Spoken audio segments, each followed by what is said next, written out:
என்கவுண்டரில் கொல்லப்பட்ட திருவேங்கடம் மீது பல்வேறு கொலை மற்றும் கொலை முயற்சி வழக்குகள் இருப்பதாக தகவல். ஆம்ஸ்ட்ராங்கை கொல்ல ஒரு வாரமாக உளவு பார்த்ததும் காவல்துறை விசாரணையில் அம்பலம். ஆம்ஸ்ட்ராங் கொலை வழக்கில் கைதானவர் என்கவுண்டரில் கொலை செய்யப்பட்ட விவகாரம். பாதுகாப்பின்றி அழைத்து சென்றது ஏன் என எதிர்க்கட்சித் தலைவர் பழனிசாமி கேள்வி. விக்கிரவாண்டி இடைத்தேர்தலில் வெற்றி பெற்ற அன்னியூர் சிவா முதலமைச்சர் மு.க.ஸ்டாலினுடன் சந்திப்பு. சிறப்பாக பணியாற்ற கோரி முதலமைச்சர் வாழ்த்து. தமிழகத்தில் தினசரி 1 TMC தண்ணீரை விடுவிக்குமா கர்நாடகா? பெங்களூருவில் முதலமைச்சர் சித்தராமையா தலைமையில் இன்று அனைத்துக் கட்சி கூட்டம்.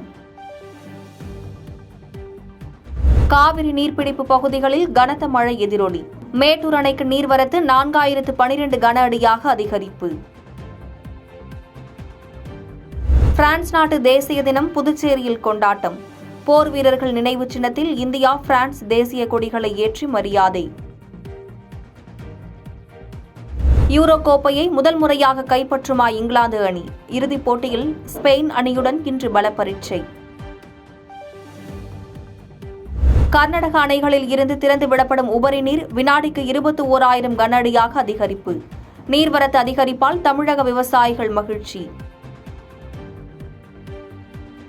கேரள மாநிலம் கண்ணூரில் மண்ணை தோண்டியபோது குடத்தில் கிடைத்த தங்கம், வெள்ளி பொருட்கள். வெடிகுண்டு என நினைத்து வீச முயன்றபோது சிதறிய பழங்கால நாணயங்கள். ஆனைமலை அடுத்த ஆழியார் கவியருவியில் திடீர் வெள்ளப்பெருக்கு. சுற்றுலா பயணிகள் அருவியில் குளிக்க தற்காலிக தடை விதித்தது வனத்துறை. ஆம்ஸ்ட்ராங் கொலை வழக்கில் கைதானவர் ஒருவர் சுட்டுக் கொலை. பொருட்கள் பறிமுதல் தொடர்பாக அழைத்து சென்றபோது தப்பி செல்ல முயற்சித்ததால் என்கவுண்டர். குண்டுப்பட்டதில் காதில் காயமடைந்த ட்ரம்ப் தற்போது நலமுடன் இருப்பதாக தகவல். துப்பாக்கிச்சூடு நடத்திய நபரை சுட்டுக் கொன்றது சிறப்பு பாதுகாப்பு படை. பால் உற்பத்தியாளர்களிடம் இருந்து தனியார் நிறுவனங்கள் கொள்முதல் செய்யும் பாலையும் சேர்த்து வாங்க தயார்.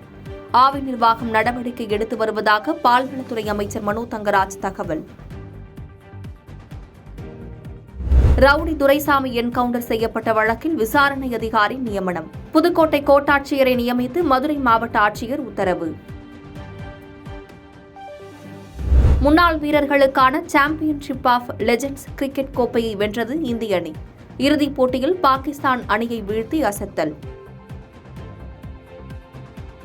கர்நாடக அணைகளில் இருந்து காவிரியில் வினாடிக்கு 20,000 கன அடி நீர் வெளியேற்றம்.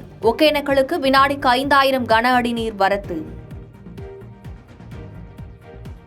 என் நண்பரும் முன்னாள் அதிபருமான ட்ரம்ப் மீது தாக்குதல் நடத்தப்பட்டது கண்டிக்கத்தக்கது.